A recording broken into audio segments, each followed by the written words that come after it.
Bien, mis hermanos, un cordial saludo. Estamos acá en un nuevo capítulo. Es el capítulo 12 de esta serie, La Triple Columna de la Iglesia. Estamos ya analizando toda la segunda columna, la columna de la verdad, de la revelación, de la esperanza. En la vez pasada analizábamos los tres elementos que conformaban la revelación: magisterio, Biblia o Sagrada Escritura y tradición. Y veíamos cómo estos tres elementos están íntimamente relacionados, formando una imagen trinitaria: magisterio relacionados con el Padre, la Sagrada Escritura con el Hijo y la tradición con el Espíritu Santo. Y veíamos cierta similitud también en las potencias del alma humana con las funciones de estos elementos dentro de la Iglesia, ¿no? Voluntad, sabiduría, memoria. Ahora vamos ya a entrar a analizar, como hicimos en la primera columna, ¿sí?, de qué manera se relaciona todos estos aspectos con cada fiel, con el ser humano, la constitución del ser humano.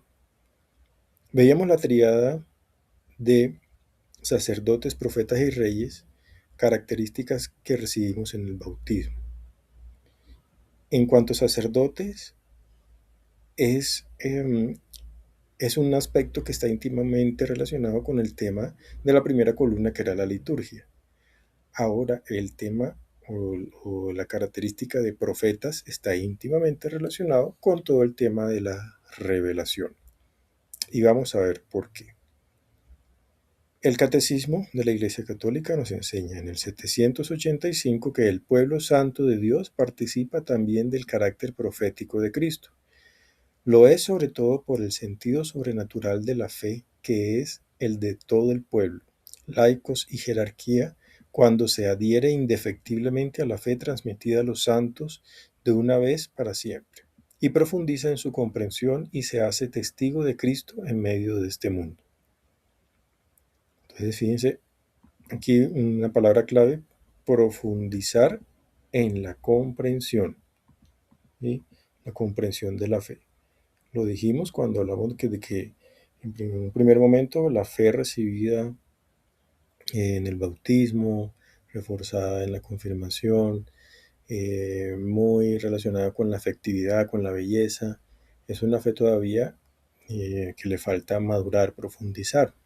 En esta segunda columna, al recibir ya la revelación, al profundizarla y estudiarla, entonces vamos madurándola.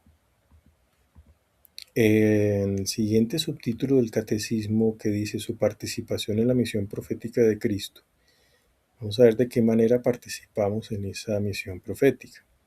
Numeral 904. Cristo realiza su función profética no solo a través de la jerarquía, sino también por medio de los laicos. Él los hace sus testigos y les da el sentido de la fe y la gracia de la palabra. Enseñar a alguien para traerlo a la fe es tarea de todo predicador e incluso de todo creyente. Mucho ojo con esto, ¿no? Porque nosotros como creyentes a veces decimos, no, pues es que la tarea de predicar es solamente de los pastores, de los sacerdotes, y no. Siempre que nosotros podamos, como laicos, debemos también predicar, hablar de nuestra fe, explicarla, dar razón de nuestra fe. Por eso es importante el estudio, ¿no? Numeral 905 sigue diciendo: los laicos cumplen también su misión profética evangelizando, con el anuncio de Cristo comunicado con el testimonio de la vida y de la palabra. En los laicos esta evangelización adquiere una nota específica y una eficacia particular por el hecho de que se realiza en las condiciones generales de nuestro mundo. Claro, donde nosotros estemos. Tampoco necesitamos irnos a misión, al África, hacer algo así extraordinario, salirnos de nuestra cotidianidad, de nuestro trabajo, nuestra familia, esposo, esposa, los que están casados, los hijos. No, primero atender nuestros deberes y en el ambiente donde estemos, pues en la medida en que nosotros veamos la apertura en nuestros compañeros, en las personas cercanas, pues hablarles de nuestra fe, predicarles. Sigue diciendo el catecismo, este apostolado no consiste solo en el testimonio de vida. El verdadero apostolado busca ocasiones para anunciar a Cristo con su palabra, tanto a los no creyentes como a los fieles. 906 dice, los fieles laicos que sean capaces de ello y que se formen para ello también pueden prestar su colaboración en la formación catequética, en la enseñanza de las ciencias sagradas, en los medios de comunicación social. ¿Sí? Es decir, pues el que quiera, el que tenga tiempo, el que tenga vocación, puede hablar con su párroco para, digamos, colaborar con las catequesis para los niños, para primera comunión, confirmación, etc. 907 dice, tienen el derecho y a veces incluso el deber, ojo, en razón de su propio conocimiento, competencia y prestigio, de manifestar a los pastores sagrados su opinión sobre aquello que pertenece al bien de la Iglesia y de manifestarla a los demás fieles, salvando siempre la integridad de la fe y de las costumbres y la reverencia hacia los pastores, habida cuenta de la utilidad común y de la dignidad de las personas. Bien, esa es como la participación en nuestra misión como profetas, es decir, participando de la misión profética de Cristo. Bien, pasamos entonces a la parte de la pobreza. Hablábamos que también hay una triada de votos que principalmente pues se llaman votos para los religiosos, ¿sí? Pero que en nosotros, los laicos, también debemos vivir de cierta manera. Entonces son obediencia, pobreza y castidad. En la primera columna hablábamos de que la obediencia estaba relacionada con todo el tema de la fe. ¿Okay? Vimos también el tema de la voluntad, o sea, nuestra voluntad cuando la ponemos bajo la guía de la voluntad de Dios, entonces estamos ejerciendo esa obediencia y que nos protege contra quién, contra el demonio, ¿sí? Porque los tres enemigos, demonio, mundo y carne, van a estar ahí eh, como antagonistas de cada elemento de cada columna. Entonces el demonio quiere, como primer desobediente que fue, también que nosotros caigamos en la desobediencia. Ahora, ¿qué nos va aquí atacar sobre todo en la cuestión del mundo? ¿Sí? ¿Y cuál es el antídoto para el mundo entendido como las cosas malas que hay, o sea, el pecado, lo pecaminoso de la sociedad? Porque no todo, obviamente, pues no todo lo del mundo en sentido amplio, el mundo entendido como creación de Dios, naturaleza, cosmos, no, pues eso, obviamente, eso es algo bueno, ¿no? En el Génesis explica que todo lo que hizo Dios vio que era bueno, vio que era bueno. Pero cuando ya el hombre empieza a forjarse como sociedad, como pueblos, naciones, y llevamos en nosotros el pecado original y nuestro pecado personal, entonces empiezan a surgir eh, elementos en la sociedad que desordenados, ¿no? Y que de alguna manera el corazón del hombre se apega, entonces por eso acá vemos pues, esa imagen de ese corazón apegado al dinero, a las cosas materiales, que no son malas en sí, pero que el apego desmedido a esas cosas es lo que trae desorden, ¿sí? En nuestra alma, y tenemos que ponerle un límite, ¿sí? Tenemos que dominar eso y no que el mundo nos domine. Entonces, la pobreza de corazón. Vamos a ver en qué consiste y cómo lo explica el Catecismo numeral 2544. Jesús exhorta a sus discípulos a preferirle a Él respecto a todo y a todos, y les propone renunciar a todos sus bienes, Lucas 14:33, por Él y por el Evangelio. Poco antes de su pasión les mostró como ejemplo la pobre viuda de Jerusalén, que de su indigencia dio todo lo que tenía para vivir. El precepto del desprendimiento de las riquezas es obligatorio para entrar en el reino de los cielos. Numeral 2545. Dice, todos los cristianos han de intentar orientar rectamente sus deseos para que el uso de las cosas de este mundo y el apego a las riquezas no les impidan, en contra del espíritu de pobreza evangélica, buscar el amor perfecto. Es decir, nosotros tenemos que utilizar las cosas para, para nuestro bien, ¿sí? Pues obviamente necesitamos un techo, alimento, cosas materiales para subsistir, para poder vestirnos, para poder, bueno, también buscar nuestros momentos de esparcimiento, viajar, etcétera, ¿no? Pero que eso no se convierta en algo desmedido y que no sea un impedimento, ¿no? Para nosotros tener nuestra relación con Dios, ¿ok? En el 2546 nos dice que bienaventurados los pobres en el espíritu, recordando una de las bienaventuranzas. Las bienaventuranzas revelan un orden de felicidad y de gracia, de belleza y de paz. Jesús celebra la alegría de los pobres, a quienes pertenece ya el rey. El verbo llama pobreza en el espíritu a la humildad voluntaria de un espíritu humano y su renuncia. El apóstol nos da como ejemplo la pobreza de Dios cuando dice, se hizo pobre por nosotros. Cita de 2 de Corintios 8:9. Bueno, aquí esa era una cita total de San Gregorio de Niza, ¿no? Cuando habla de que el verbo llama a la pobreza en el espíritu. Es decir, humildad voluntaria. Cuando habla de pobreza en el espíritu, un pobre de espíritu es alguien humilde.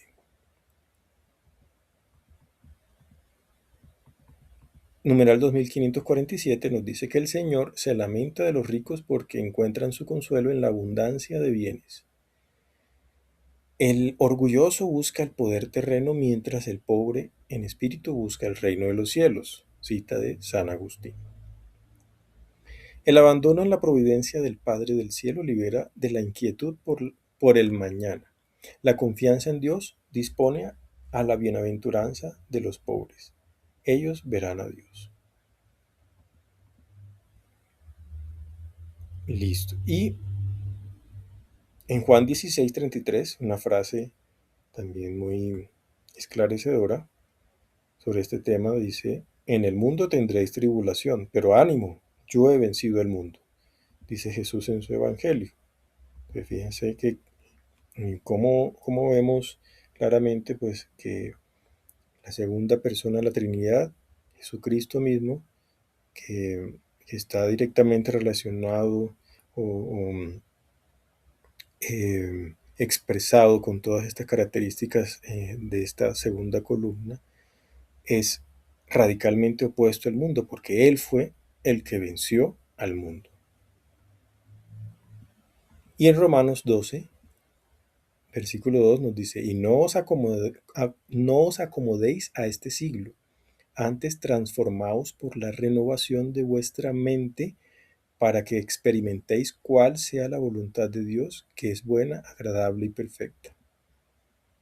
Aquí nos introducimos en el tema de la mente, que es la configuración cognitiva que vamos a ver ahora en más detalle, ¿no?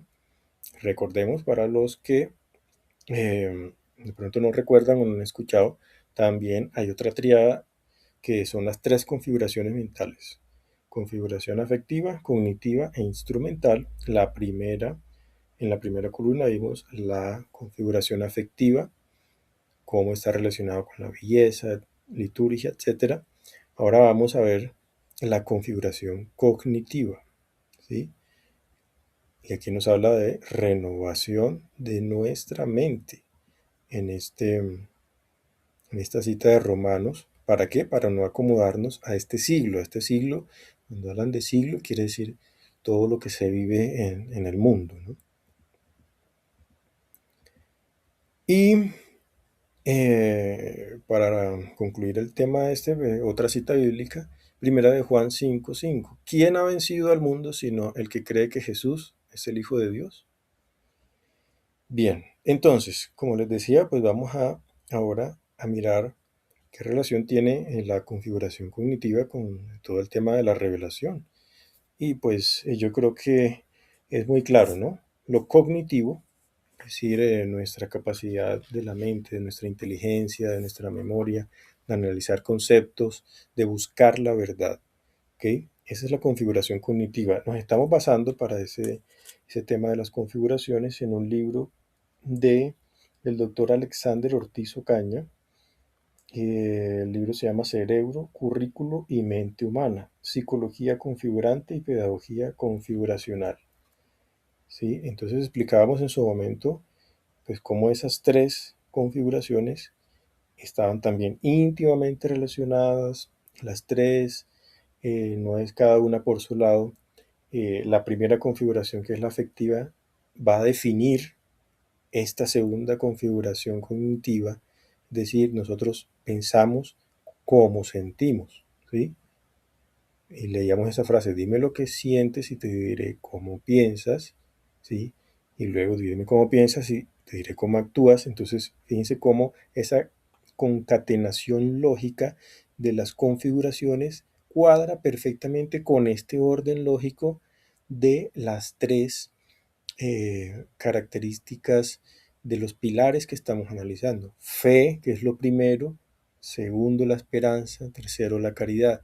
Tal como vimos también en ese estudio clave de los tres apóstoles, Pedro, Santiago y Juan, como el primer relato que encontramos en el Evangelio que aparece en estos tres apóstoles era relacionado con la fe. Luego, en la transfiguración, se refuerza la fe y se inculca la esperanza, y luego en el huerto de los olivos la caridad. Es decir, esto es increíblemente coincidente, o hablemos mejor de diosidencias, ¿no? Porque Dios lo ha dispuesto así en nuestra naturaleza.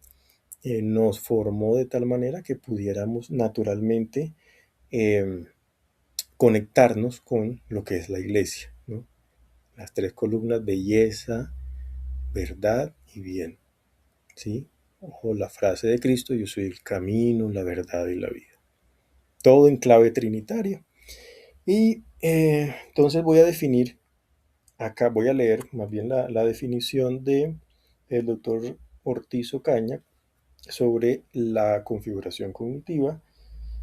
Nos dice lo siguiente: las nociones, conceptos, teorías, creencias, pensamientos, información, saberes, aptitudes, facultades intelectuales y conocimientos del ser humano se configuran, se relacionan entre sí, son interdependientes, formando así la configuración cognitiva de la mente humana. ¿Listo? Entonces, todo lo que tiene que ver con la parte cognitiva del hombre, ¿sí? Teorías, saberes, conceptos, todo lo que es la facultad intelectual del hombre, ¿sí? Conocimientos, recuerdos. Entonces ahí entra lo que hablamos la vez pasada, las tres potencias. De esas tres potencias eh, del alma humana: voluntad, inteligencia y memoria. Sobre todo inteligencia y memoria, pues están relacionadas directamente con la parte cognitiva del hombre, ¿sí? Y se habla de que el hombre es un ser racional, no solamente, incluso por la inteligencia, sino también, inclusive por la voluntad, ¿sí? Eh, la- esa es la definición de ser racional: un ser que es capaz de decidir, que tomar decisiones, ¿sí? Con su voluntad, pero basado siempre en eh, una, un estudio, un previo análisis cognitivo de la situación, ¿sí? A decidir. No decidimos en el vacío, ni así al garete, ni no, sino que nosotros analizamos las cosas, pensamos y decidimos. Claro, también basados en nuestra afectividad. Todo está relacionado, ¿no? Entonces, eso es lo que nos define como seres racionales. Por eso es que cuando el hombre se comporta instintivamente, ¿sí? Nos dejamos llevar por las emociones desbordadas y no actuamos con cabeza fría, ¿sí?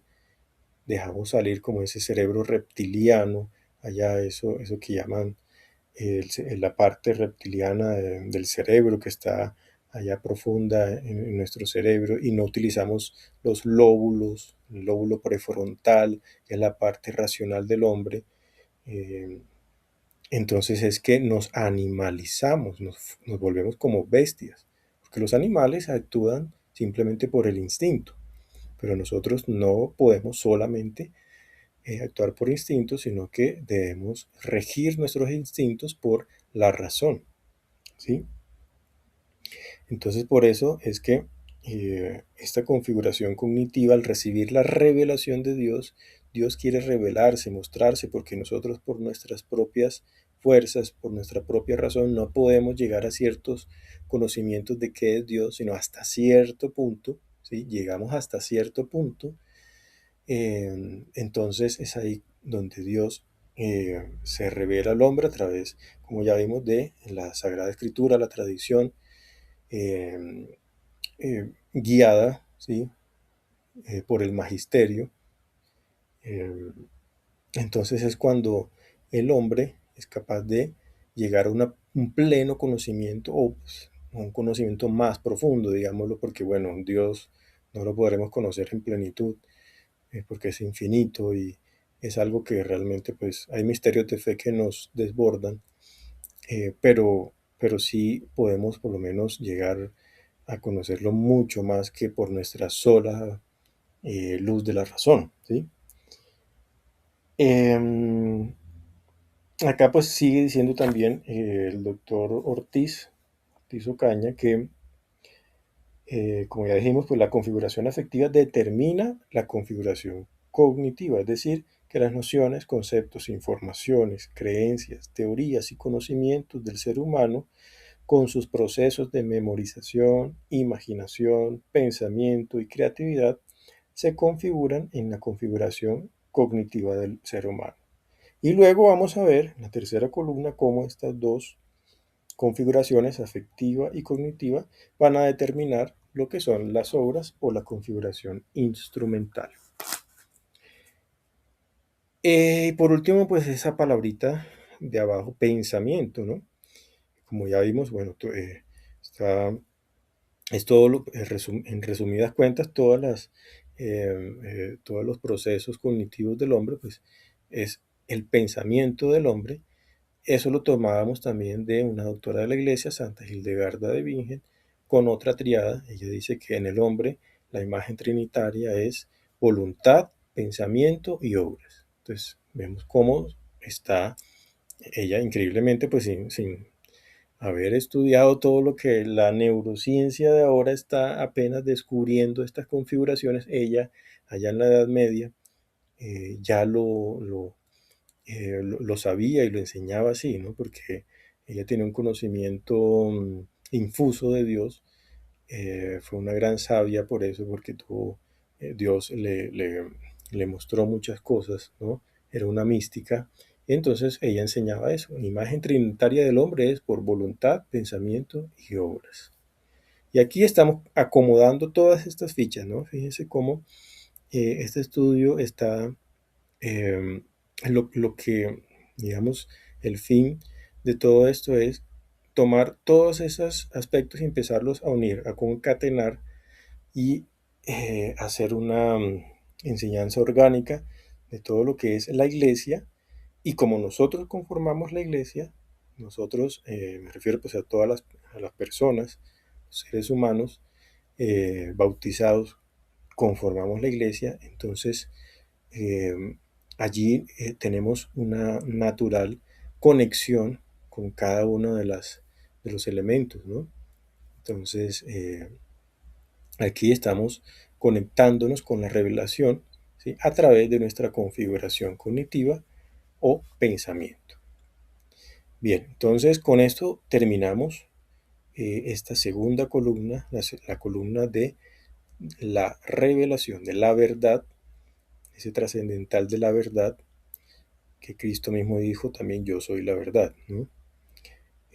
Vamos a mirar en la próxima, en la tercera columna. Nos queda entonces: yo soy la vida. Ya vimos: yo soy el camino, yo soy la verdad, y ahora Jesús como vida. Y esa vida va a ser sobre todo la acción del Espíritu Santo, que es la caridad, ¿sí? Y los trascendentales de belleza, verdad y el bien, ¿sí? Vamos a ver cómo en nuestras obras vamos a buscar naturalmente el bien en nuestra vida, ¿sí? Entonces así seguimos con este caminar, basándonos en lo que desde la introducción hemos recalcando, esa frase del Papa Francisco, de la encíclica Laudato Si: ver la realidad, ver toda nuestra realidad en clave trinitaria. Y vamos a descubrir muchas cosas interesantes, fortalecer nuestra fe, ¿sí?, porque nos previene de, por ejemplo, errores como el protestantismo, que dice solo escritura, ¿sí?, o solo fe. Ellos se basan en eso: solo la fe, sin obras; solo la escritura, sin tradiciones y magisterio. Entonces, pero fíjense que si uno cree en un Dios trinitario, entonces digamos, toda nuestra configuración de fe, de iglesia, también debe ser trinitaria y cristocéntrica. Claro, porque Cristo siempre está en el centro, porque Cristo fue el que nos dejó los sacramentos, y Cristo es el principal sacramento, que es la Eucaristía, y Cristo es la palabra de Dios, y toda la revelación es Cristo, ¿sí? A pesar de que cada elemento se relacione también con Padre, Hijo, Espíritu Santo, es decir, magisterio, Biblia y tradición. Y Cristo nos va a mostrar también cómo es la vida, ¿sí?, el mandamiento del amor. Entonces, lo dejamos hasta aquí. Los esperamos en el próximo capítulo. No se les olvide, por favor, compartan si esto les está sirviendo. Compartan este material, suscribirse a este canal. Nos ayuda a crecer y a que llegue a más personas, ¿sí? Una de las cosas que reciben, que le hacen bien, uno tiene que compartirlos. Y como profetas que debemos ser, como lo vimos hoy, bueno, esa es una manera de ser profeta: compartir estos conocimientos, una manera de llegar a las otras personas y ejercer nuestro papel de profetas.